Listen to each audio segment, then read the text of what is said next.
مکے میں جہاں کہیں بھی صحابہ ایک جگہ نظر آتے بس کافر ٹوٹ پڑتے تھے ہمارے صحابہ پہ. جہاں کہیں نماز پڑھتے ہوئے مسلمان دکھ جاتے تو ظالمین ان کے لیے ایسے ایسے اسباب پیدا کرتے کہ ان کے لیے نماز پڑھنا محال ہو جاتا تھا. تو سارے صحابہ اور خود رسول مقبول صلی اللہ علیہ وسلم جب ایک جگہ جمع ہوئے تو ایک بات طے ہوئی کہ آخر ایسی جگہ کا انتخاب کیا جائے، ایسی جگہ چنی جائے جہاں پر صحابہ بیٹھ کر رسول اللہ صلی اللہ علیہ وسلم سے سیکھ سکے کہ ہمیں کرنا کیا ہے، کیا سیکھنا تھا، کیا سیکھنا، کیا سمجھنا، کیا سننا تھا. یہی دین سیکھنا تھا جس دین کے لیے آج ہم زندہ ہیں. وہی دین سیکھنا تھا جس دین کے لیے حضرت حسین نے اپنی جان کی قربانی دی.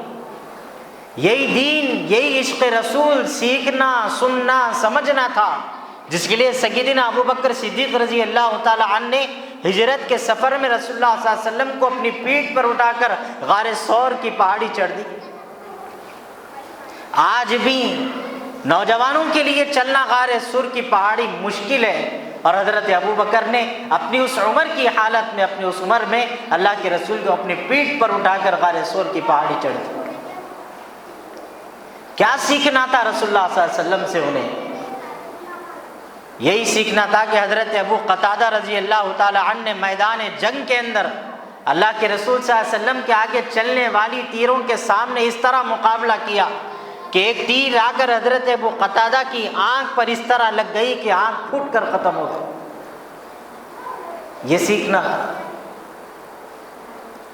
کیا سیکھنا تھا؟ نماز کا طریقہ سیکھنا تھا، وضو سیکھنا تھا، قرآن سیکھنا تھا، شریعت سمجھنی تھی کہ آخر دین کہتا کیا ہے، یہ قرآن کیا ہے، یہ حدیث کیا ہے. آج کسی کافر سے اگر قرآن کیا ہے کا سوال کریں گے تو ہمارا یہ یقین ہو سکتا کہ 1% بھی کفار اس کا جواب نہیں دے سکتے کہ قرآن کیا چیز ہے. یہی سوال اس دور کی نئی نسل سے کوئی بھی مسلمان سوال کر کے پوچھ لے کہ کیا اس دور میں قرآن کیا ہے بچوں بولو، تو مسلمان کی اولاد جس کی نسلوں میں مسلمان پیدا ہوئے وہ بچہ بھی کافر کے برابر خاموش کھڑا رہے گا، کیونکہ اس کو بھی نہیں معلوم کہ یہ قرآن کیا ہے. پوچھو کہ یہ حدیث کیا ہے، یہ نسل کا بچہ آپ کو جواب نہیں دے سکے گا. پھر خاک و صحابہ کی قربانیوں کا یہ امت کیا صلہ دے رہی ہے؟ رسول اللہ صلی اللہ علیہ وسلم کی وہ عظیم قربانیوں کا یہ امت کیا صلہ دے رہی؟ کیا یہ بھول گئے کہ ایک دن اللہ کے رسول کے سامنے ہم کو، آپ کو، سب کو کھڑے ہو جانا ہے، اور تمہاری اولاد اپنی دونوں ہاتھوں کو اٹھا کر کہے گی مولا ہم ذمہ دار نہیں ہیں، ہم تو چھوٹے تھے، ہمارے ماں باپ نے جو پڑھنے کا عام وہ پڑھ گئے، جو کہنے کا عام کہہ گئے، جو گھر کا ماحول تھا وہ سیکھ چلے، ہم ذمہ دار کہاں ہو؟ میرے باپ کو پکڑو، میری ماں کو پکڑو. کیا جواب دے گی یہ امت؟ میرے عزیزوں، جمعے کا مسلمان ہو جانا کمال نہیں ہے، بلکہ جمعے کے دن آنے سے، یہ باتیں سننے سے، یہ سمجھ کے، یہ احساس لے کے یہاں سے باہر چلے جانا کہ یقیناً ہم آج کے بعد اپنے اس دل کی کیفیت کو، اپنے ماحول کو تبدیل کریں گے. آج حکومتیں مدرسوں کے متعلق، آج حکومتیں مسجدوں کے متعلق، آج حکومتیں عورتوں کے برقعے کے متعلق، آج حکومتیں ہماری شریعت کے مطابق، آج حکومتیں ہمارے قرآن، ہماری حدیث، ہماری داڑھی، ہماری ٹوپی، ہمارا کرتا، ہمارا پیجامہ، ہر مسئلے پر حکومت آج ہمارے اوپر نشانے اٹھا. اور یہ نئی بات نہیں ہے، اس دور سے، جس دور سے اسلام کی شروعات ہوئی، ہر دور میں ان تمام اسلامی امور کے اوپر کافروں کی گہری نظر رہی. وہ چاہتے رہے کہ مسلمان اپنے شعار کو ختم کر بیٹھے، وہ چاہتے رہے کہ مسلمان داڑھی، ٹوپی، کرتا پیجامہ، اپنے مذہبی شعار کو بھول بیٹھے. اور یقیناً مسلمانوں نے 100% اس میں ان کا ساتھ دیا، اپنی شریعت کا ساتھ نہیں دیا. مسلمانوں نے جب ظالموں نے 3 طلاق کی بات کی تو مسلمانوں کی حمایت اگر واقعی شریعت کے ساتھ ہوتی تو مسلمان جانتے کہ یہ طلاق کیا ہے، لیکن بغیر جانے، بغیر سمجھے، بے شعوری، بے دینی کے سبب انہوں نے برابر ظالموں کی حمایت میں کام کیا، اور وہ جاننا بھی آج تک نہیں چاہے کہ یہ طلاق کی نحوست ہے کیا. یہ کون سا گناہ ہے جو اللہ جس کے بارے میں کہہ رہا کہ میں جن کو سب سے زیادہ ناپسند سمجھتا ہوں جائز چیزوں میں وہ ہے تو طلاق؟ نہیں سمجھا نوجوان، اور وہ 927 آج ہمارے پاس قانون بن کے رہ گئی، کوئی کچھ کر سکا کیا؟ نہیں۔ اب مدرسوں کی بات آئی تو کسی مسلمان سے جا کے پوچھ رہے یہ مدرسے کیا ہیں، تو لوگ یہ بولیں گے کیا قرآن پڑھ لیتے نہیں معلوم، یہ مسلمانوں کی زبان ہے، کیا قرآن پڑھ لیتے، کیا قاعدے پڑھ لیتے، ہم کو نہیں معلوم۔ کہ تم کو نہیں معلوم تو پھر کس کو معلوم رہنا؟ نبی رحمت صلی اللہ علیہ وسلم نے ایسے ماحول میں جو ابھی آپ کے سامنے کچھ دیر پہلے ذکر کیا کہ جب ایمان پھیلنے کے لیے کافروں نے اتنی سازشیں کر دی کہ کھانا بند ہے صحابہ کے اوپر، پانی بند ہے، اور جو صحابہ سے بات بھی کرنے کی کوشش کرے اس کا قتل کرنے کا اعلان، ایسے ماحول میں بھی صحابہ نے کہا کہ ہم وہ دین سیکھنا چاہتے ہیں، وہ قرآن پڑھنا چاہتے ہیں، وہ حدیثیں سمجھنا چاہتے ہیں، وہ اپنے نبی کے چہرے سے، ان کے اعمال سے وہ ساری چیزیں سیکھنا چاہتے ہیں جو ہمارا رب ہم کو کہتا ہے کہ تم یہ کرو۔ آج آپ یہ مسجد میں آئے تو بڑی آسانی سے آ کے بیٹھے ہوئے نہیں بیٹھے، کوئی روکا کہ آپ کو رستے میں کیسا جاتا تو مسجد؟ وہاں پر روک تھی، پھر بھی وہ سیکھنا چاہتے تھے، اور یہاں کوئی روک نہیں ہے پھر بھی ہم سیکھنا نہیں چاہتے، نہ سیکھنا خود چاہتے ہیں، نہ اپنی اولادوں کو سکھانا چاہتے ہیں، نہ اپنے چھوٹوں کو بتانا چاہتے ہیں۔ اور یاد رکھیے وہ لوگ جو یہ ہمیشہ بات کہتے پھرتے ہیں کہ بھئی ہم بڑے ہو گئے، اب ہماری عمر گزر گئی، ہم چاہتے ہیں ہماری اولاد دیندار بنے، ہم کیسے تھے ویسے ختم ہو گئے۔ خدا کی قسم یاد رکھو، آپ حضرات صحابہ کا سب سے پہلا مدرسہ مکے کے اندر دار ارقم تھا۔ میں وہی آنا چاہ رہا تھا اپنے مضمون میں، دار ارقم مکے کا سب سے پہلا مدرسہ، سب سے پہلی تعلیم گاہ تھی، اور وہاں پڑھنے والے کوئی چھوٹے بچے نہیں تھے، پورے بڑے عمر کے صحابہ تھے۔ اور حضرت ارقم جن کے گھر میں یہ مدرسہ، یہ صحابہ کی تعلیم و تربیت ہوتی تھی، وہ نوعمر صحابی تھے، نوجوان تھے بالکل۔ آج کے نوجوان کو اگر دین کی بات کہی جائے وہ بولتا بڑھاپے میں دیکھا جائے کہ جو ہوگا دیکھا جائے گا، اور پھر جب بڑھاپے کی بات آئی تو ہڈیاں بھی اس کام کی نہیں رہتی کہ وہ مسجد کا چڑھاؤ بھی چڑھ سکے۔ بولو، دار ارقم کا قیام صحابہ اکرام اور تمام لوگوں نے مل کر مشورے کے تحت کیا کہ بھئی ہم دین سیکھنا چاہتے ہیں، ہم قرآن پڑھنا چاہتے ہیں، تو دنیا کا سب سے پہلا مدرسہ جناب محمد رسول اللہ صلی اللہ علیہ وسلم نے اس کا قیام کیا۔ تو حضرت ارقم رضی اللہ تعالی عنہ کے گھر کا انتخاب کیا گیا۔ اس کی وجہ یہ تھی کہ حضرت ارقم اور اہل قریش کے آپس میں ان کے خاندانی اختلاف بھی تھے، تو کافروں کا ذہن ان کی طرف آسانی سے نہیں جا سکتا تھا کہ صحابہ وہاں پر ہوں گے، لہٰذا انہوں نے اس گھر کا انتخاب کیا، اور صفا کی پہاڑی پر آپ کا گھر تھا، جس کے سبب دوری کی وجہ سے کہ قریش کے گھر الگ تھے اور ان کا گھر بہت دور تھا، فاصلہ تھا، تو مسلمانوں کو سیفٹی محسوس ہوئی، تو انہوں نے دار ارقم کا انتخاب کیا اللہ کے رسول کے حکم پر، اور سب کے سب وہاں پر دین کی دعوت اور قرآن پڑھنا، سبقیں سیکھنا، اللہ کے رسول کے طریقوں کو سمجھنا، اللہ کے حکم پر عمل کرنا وہاں سیکھتے تھے بیٹھ کے۔ بڑے تھے، کوئی چھوٹے نہیں تھے،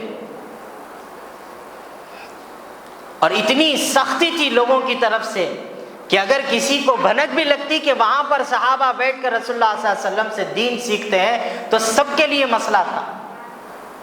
حضرت ابو ذر غفاری رضی اللہ تعالی عنہ کو جب پتہ چلا کہ مکے کے اندر ایک شخص ہے جو نبی ہونے کا دعویٰ کرتے ہیں، تو نبی رحمت صلی اللہ علیہ وآلہ وسلم کے متعلق معلومات کرنے انہوں نے اپنے بھائی کو بھیجا تھا کہ جاؤ ذرا معلوم کرو یہ آخر ہے کون، کیسے ہیں، کیا ہیں۔ تو انہوں نے پوری تحقیق کر کے وہ واپس لوٹ کے آ گئے۔ واپس آنے کے بعد میں جب بھائی سے انہوں نے تاثرات سنے تو ان کو سمجھ میں نہیں آئی بات، تو وہ خود گئے مکہ مکرمہ کہ اللہ کے رسول صلی اللہ علیہ وسلم سے ملاقات کریں کہ واقعی میں یہ نبی ہیں یا نہیں ہیں۔ گئے تو آپ کی ملاقات حضرت علی رضی اللہ تعالی عنہ سے ہوئی، تو حضرت علی سے فرمایا میں فلاں جو نبی ہونے کا دعویٰ کرتے ہیں ان سے ملاقات کے لیے آیا ہوں۔ تو حضرت علی نے فرمایا ٹھیک ہے میں تم کو لے جاؤں گا، مگر تم اس طرح چلنا کہ تم میرے پیچھے چلو، میں تمہارے آگے چلوں گا۔ اگر مجھے کسی بھی طرح کا خطرہ محسوس ہو گیا کہ کوئی دشمن ہمیں دیکھ رہا ہے یا ہمارا پیچھا کر رہا ہے تو میں اپنے جوتے کو صحیح کروں گا یا بیٹھ جاؤں گا یا کوئی اشارہ اس طرح کروں گا کہ تم بھی رک جانا، تاکہ کسی کو پتہ نہ چلے کہ اللہ کے رسول کہاں پر۔ احتیاط بھی اختیار کی گئی، احتیاطی تدابیر بھی بنائے گئے کہ کس طرح ہم اس جگہ کی حفاظت کریں جس جگہ پر ہم دین سیکھتے ہیں۔ اور آج مدرسے توڑے جانے کی بات، آج مدرسوں پر حملوں کی بات، آج مدرسے ختم کرنے کی بات کی جا رہی، اور مسلمان بے سد بے حس سو رہا اپنے گھروں میں۔ مسجد اور مدرسوں کی حفاظت آپ آ کے پہرے داری دینے سے نہیں ہوتی، مسجد اور مدرسوں کی حفاظت آپ کی نمازوں، آپ کی عبادتوں، آپ کے قرآن کے سیکھنے سے ہوتی۔ یہ یاد رکھ لو، آپ دماغ میں بٹھا لو۔ وہ جو دار ارقم کی آپ یہ باتیں سن رہے ہیں وہ اس لیے مشہور ہے، 1400 سال ہو گئے آج بھی دار ارقم کا نام لیا جا رہا، وہ اس لیے کہ انہوں نے آباد کر دیا تھا اس جگہ کو قرآن اور سنت کے ذریعے سے۔ مسجد نبوی، مسجد حرام آج بھی 2400 گھنٹے کھلی ہوئی ہے لوگوں کے لیے، ہے یا نہیں؟ کبھی سنے دروازہ بند ہو گیا ایک آدمی اندر نہیں ہے؟ کووڈ جیسے ماحول میں بھی لوگ اس کے اندر اپنی استطاعت کے حساب سے، حکومت کی اجازتوں کے حساب سے لوگ وہاں پر طواف کرتے رہے، کرے یا نہیں کرے؟ تو کوئی بتا دے کبھی وہ بند ہو گیا؟ صحابہ کی فکریں تھی کہ وہ چاہتے تھے مسجدیں آباد رہیں، مدرسے کھلے رہیں جہاں وہ دین سیکھ سکیں۔ آج ہمارے پاس حافظ بنانا کوئی نہیں چاہ رہا، تو میں ہمیشہ کہتا ہوں نہیں بنانا چاہتے تو کوئی بات نہیں، آپ بہتر تعلیم دلاؤ اپنے بچوں کو جو آپ دلانا چاہتے ہیں، مگر اس قابل رکھو کہ وہ قرآن پڑھنے کے قابل رہیں، تمہارے جنازوں پہ قرآن پڑھنے کے قابل رہیں کم از کم، کوئی مدرسے کے لوگوں کو جا کر بلانے کے لیے محتاج نہ رہیں۔ آج بات مدرسوں کی، حافظوں کی، عالموں کی آئی تو لوگ اس طرح اپنے کانوں کو بند کرتے ہیں جس کی کوئی حد نہیں ہے، اور پھر آپ کا جنازہ کون پڑھا تھا جب تم لیٹے ہوئے رہیں گے؟ کون پڑھا تھا آپ بولو؟ آج دلوں میں بغض رکھ کے وہی اماموں کے پیچھے نماز پڑھ رہے ہیں، دلوں میں بغض رکھ کے وہی امام کے پیچھے رکعت باندھ کر کھڑے ہو رہے ہیں، تو کیا پھر دلوں کو صاف جب تک نہیں کریں گے تو اللہ کا نور ہمارے دلوں میں نہیں آئے گا؟ میرے عزیز بزرگوں، دار ارقم کا قیام وہ ایک مدرسہ تھا جہاں پر صحابہ نے سیکھا، اور آج ہمارے مدرسے اگر آج جا رہے ہیں ہمارے ہاتھوں سے تو اس کے ذمہ دار کوئی اور نہیں ہے،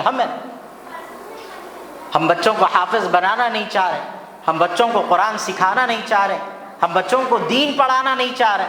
کیوں نہیں چاہ رہے؟ مقصد اگر دنیا ہی کمانا ہے تو پھر یاد رکھو، آپ دنیا تو آپ کو ایسے بھی حاصل ہو رہی ہے، حلال و حرام کی تمیز کرے بغیر کون نہیں کھا رہا اس دنیا میں؟ بول، روڈ پہ آ کے بنڈی لگانے والا بھی کھا رہا، اور اپنے محل میں بیٹھ کر آرام کرنے والا بادشاہ بھی کھا رہا۔ مگر اسلام جو زندگی چاہتا ہے، جو اخلاق چاہتا ہے، وہ ہماری زندگیوں میں جبھی آ سکتی جب یہ مدرسے، یہ دین زندہ رہیں گا، مساجد رہیں گے، بولنے والے علماء حفاظ ہوں گے، تو جبھی جا کر ہمارے اندر دین باقی رہے گا۔ اور خاص طور سے حیدرآبادیوں سے تو یہ شکایت ہے کہ ہم رواج بنا لیے اپنے بچوں کو حافظ نہیں بنائیں گے، ہم رواج بنا لیے ہم اپنے بچوں کو دیندار نہیں بنائیں گے۔ ایک دور، ایک زمانہ گزر چکا کہ جس دور میں ہر مسجد، ہر مکتب، ہر ادارے کے اندر پڑھانے والے حیدرآباد کے حفاظ بھی ہوا کرتے تھے، ہوں گے، مگر آج تو ماحول یہ ہے کہ ہمارے اپنے مقام کے لوگ کہیں نظر ہی نہیں آتے۔ میرے عزیزوں، تو اب ہوش کے ناخن لینے کی ضرورت ہے، مسلمانوں سوچنے کی ضرورت ہے کہ اب کیا کرنا ہے ہمارے۔ مدرسوں کی حفاظت کے لیے آپ کی پہرے داری کی ضرورت نہیں ہے، مدرسوں کی حفاظت کے لیے اپنے بچوں کو سچائی دین سے واقف کرانے، ان کو مدرسوں سے جوڑنا ضروری ہے، ورنہ آج نہیں کل نہیں پرسوں جب آپ کی اولادوں کے اوپر مصیبتیں آئیں گی تو یہی اولادیں آپ کو کوس کے بولیں گی ہمارے باپ کی غلطی ہے جس کے سبب ہم دین سے آج محروم ہو گئے۔ ایک نہ ایک دن ان کو خیال ضرور آنا ہے۔ مولانا عاقل صاحب رحمۃ اللہ علیہ ایک واقعہ سناتے تھے کہ چوک کی مسجد میں ایک جنازہ آیا، تو وہ جنازہ لا کر رکھ دیا گیا، مائک میں بار بار اعلان کر رہے ہیں کہ بھائی کوئی ہے یہ جنازے کا ذمہ دار تو وہ آ جائے۔ اب کوئی آنے کو راضی نہیں ہے، تو بغیر بیٹے کی اجازت کے کوئی ملزم بھی تو جنازہ نہیں پڑھا سکتا نا، جو اس کا وارث ہے اس کی اجازت، اشارہ بھی ضروری ہے۔ اعلان مائک میں ایک بار ہو رہا، 2 بار ہو رہا تو لوگ باہر نکل کے بیٹے کو ڈھونڈ رہے، تو انہیں موٹر سائیکل پہ بیٹھ کے سگریٹ پی رہا تھا. تو اس کو جا کے بولے میاں تمہارے بابا کا جنازہ اندر ہے، تم باہر سگریٹ پھونک رہے ہیں. تو انہوں نے بولے میں کیا کروں، پڑھانے نہیں آتا نا، پڑھنے آتا اپنے امام صاحب کو پڑھ لو بولو. بولے آج جتنے جنازے ہوتے کتنے کی اولاد نماز پڑھاتی دیکھے آپ کبھی اپنی آنکھوں سے؟ کتنے لوگوں کو دیکھ، سال بھر میں 10 جنازے پڑھ لیے تو بمشکل ایک جنازہ ایسا نہیں ملتا جس میں اولاد نماز پڑھاتی ہوں گی. تو آپ کیا سمجھ رہے ہیں، آپ خوشی کا کام کر کے مرے سمجھ رہے ہیں؟ نہیں، یہ ایک اشارہ کافی ہے آپ کی جہنم کے لیے اور آپ کے عذاب، اللہ کے سوالوں کے لیے کہ آپ تو مر گئے، اب اللہ آپ سے سوال کرے گا کہ تمہاری اولاد کو تم زمین پہ کس حال میں کس دین پر چھوڑ کے گئے. کیا یہ سوچ رہے کہ اللہ نہیں پوچھنے والا ہے؟ اور یاد رکھو علماء حفاظ کے لیے کبھی دلوں میں بغض نہیں رکھنا. ہر آدمی انسان ہوتا، ہر ایک سے غلطی ہوتی، چلتے پھرتے نظر آنا ہے، مگر دلوں میں نفرتیں اگر رکھیں گے تو ہماری نسلیں در نسلیں بھی ایمان پر قائم نہیں رہ سکتی. یاد رکھو آپ، ہماری نسلیں ایمان پر نہیں رہ سکتی اگر ہمارے دلوں میں علماء کو لے کے بغض رہیں گا. آپ یقین کرو اللہ نے ایک ایسا موقع دیا، یہ مدرسے، یہ مساجد، اس کی حفاظت، اس کی آبادی مسلمانوں کی ذمہ داری، اس کو آباد رکھنا ہمارا فریضہ اول ہے. ہزاروں کا پیسہ ڈال کر لوگ کارپوریٹ اسکولوں میں اپنے بچوں کو پڑھا رہے ہیں. وہی بچے کا ہاتھ پکڑ کے کبھی سورہ فاتحہ پوچھ لو، وہی بچے کا ہاتھ پکڑ کے کبھی کلمہ پوچھ لو. کیا آپ کی اولاد یہ چیز پڑھ سکتی دوستو؟ کیا نماز پڑھ سکتی جس طرح نماز پڑھنا ہے؟ نہیں پڑھ سکتی. کہاں گیا وہ پیسہ آپ کا؟ رسول مقبول صلی اللہ علیہ وسلم نے جب مکے کے اندر جب دار ارقم کا قیام ہوا تو تقریباً 3 سال صحابہ وہاں پر سیکھتے رہے. اس کے بعد پھر اللہ کے رسول صلی اللہ علیہ وسلم کو حکم ہوا کہ اب اعلان حق باضابطہ لوگوں کے سامنے ظاہر کر دیجئے دین کو اور کھلے طور پر لوگوں کو اسلام کی دعوت دیں. تو پھر دار ارقم کو روک دیا گیا، پھر صحابہ پھیل گئے اور باضابطہ لوگوں کو دین کی دعوت دینا شروع کرے. لیکن جب ہجرت ہوئی، رسول اللہ صلی اللہ علیہ وسلم نے ہجرت فرمائی اور مدینہ منورہ کی زمین سب سے پہلے خریدی اور وہاں پر ایک چبوترا قائم ہوا صفہ کے نام سے. اس صفہ کا نام ہی چبوترا ہے، اصحاب صفہ اسے کہا جاتا. چبوترے والے کون ہیں یہ لوگ؟ کون ہے بولا؟ حضرت جتنی آپ کو حدیثیں ملتی نا اللہ کے رسول کی، حدیثوں کا سب سے بڑا ذخیرہ دینے والے صحابی حضرت ابو ہریرہ رضی اللہ تعالیٰ، سب سے زیادہ حدیثوں کا ذخیرہ دینے والے.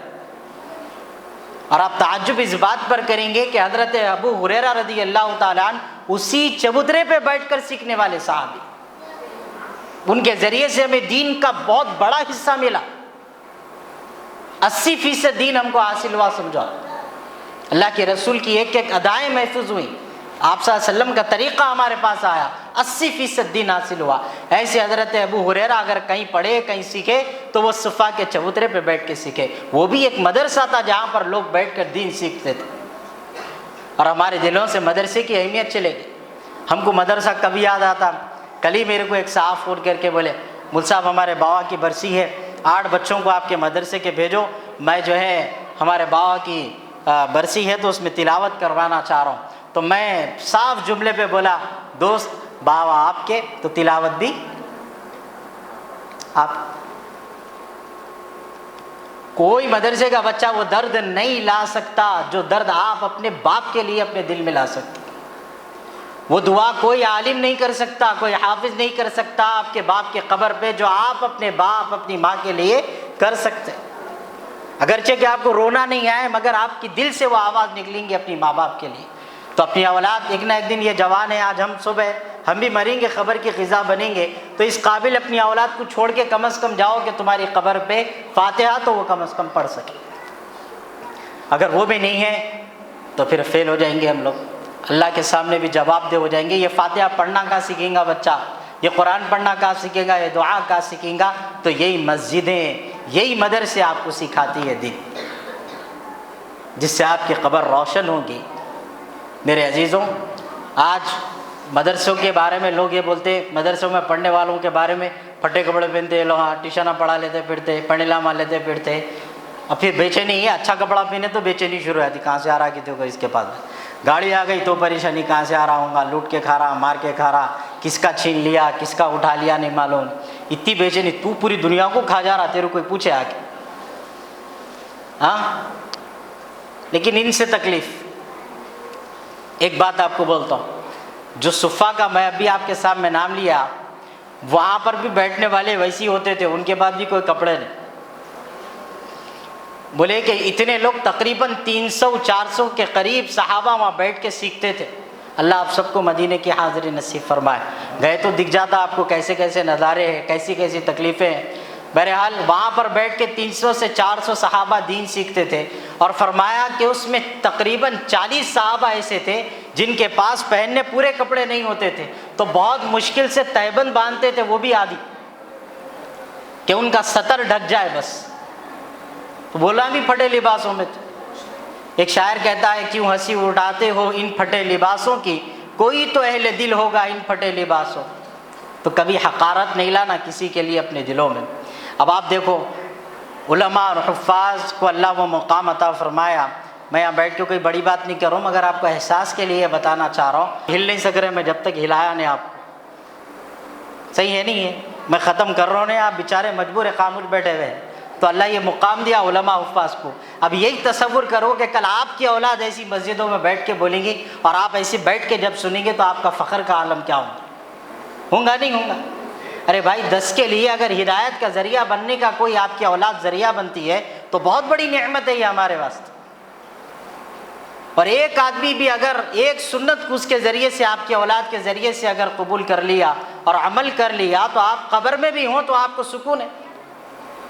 اور اگر آپ کی اولاد یہی زمین پہ رہ کر فتنہ فساد کریں گی، قتل کریں گی، میں 5 یا 1 ہفتے کے اندر 3 سے 4 مرڈروں کی خبر میری آنکھوں کے سامنے آ گئی، مارنے والا مسلمان، مرنے والا مسلمان، تو اب آپ بولے یہ قتل ہو رہے ہیں اگر نان سٹاپ ہمارے پاس، تو پھر آپ بولیے کہ پھر ہماری نوجوان نسل جاری تو جاری کا۔ تو لہٰذا اپنے اعمال پر غور کرو، اپنے بچوں کو مدرسے سے جوڑو، مسجدوں سے جوڑو، ان کا ہاتھ پکڑ کر مسجدوں کو لانے کی کوشش کرو۔ چھوٹے بچے جب ہی ہاتھ پکڑ کے لانے کے عادی بنانا، اگر آپ نہیں بھی آئیں تو وہ بچے خود آنے کی طاقت پیدا کر لیتے اپنے اندر۔ مسجدوں کو، مدرسوں کو لا کر چھوڑو۔ مدرسوں میں بھی اگر پڑھا رہے ہیں، ٹیوشن ملصابوں کے ذریعے سے پڑھا رہے ہیں، تو میں مدرسے سے جڑا ہوا ہوں، میرا اپنا مدرسہ ہے، میرا اپنا تجربہ ہے کہ ٹیوشن پڑھانے والا ملصاب تجوید سے قرآن نہیں پڑھا رہا بچوں کو، تو جو بچہ قرآن پڑھتا آپ کا، جو پڑھاتا استاد، تحقیق کرو کہ وہ استاد کو تجوید آتی یا نہیں آتی۔ اگر بغیر تجوید کے بچہ قرآن پڑھتا تو اس پر گناہ ہے، سمجھ رہے آپ؟ تو تجوید پر غور کرو۔ اگر آپ ٹیوشنوں میں بچوں کو بھیج رہے ہیں، کئی سارے بچے 3 قرآن ہو گئے، بچوں کے ہدیے ہو گئے، وہ بچے آتے ہیں ان کو بولے الف پڑھو، بولے تو نہیں پڑھ سکتے وہ لوگ۔ سورہ فاتحہ سن لو، وہ صحیح نہیں سنا سکتے تجوید کے ساتھ، جس طرح آپ کے مسجد کے امام صاحب پڑھتے ویسا وہ پڑھ ہی نہیں سکتے۔ تو لہٰذا آپ غور کرو کیا ہو رہا ہمارے گھروں کے اندر۔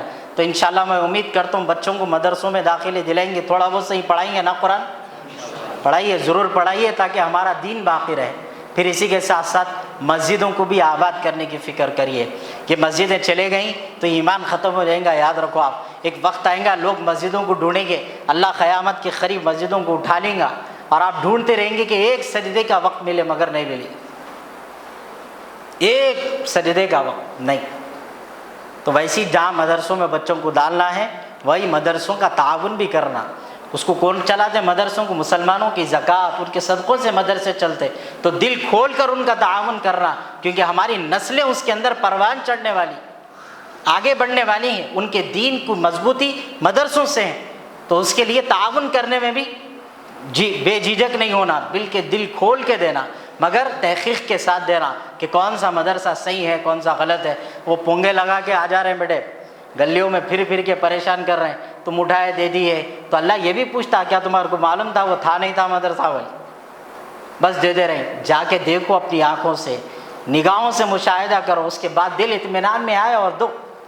ایسا نہیں کہ آپ کو اللہ دیا تو آپ دیتے جا رہے ہیں، بول رہے ہیں میں دے دے رہا ہوں، کہاں جا رہا معلوم نہیں، سمجھ رہے ہیں آپ؟ تو اس لیے تحقیق بھی بے حد ضروری ہے۔ اللہ سے دعا ہے کہنے سننے سے زیادہ عمل کی توفیق عطا فرمائے۔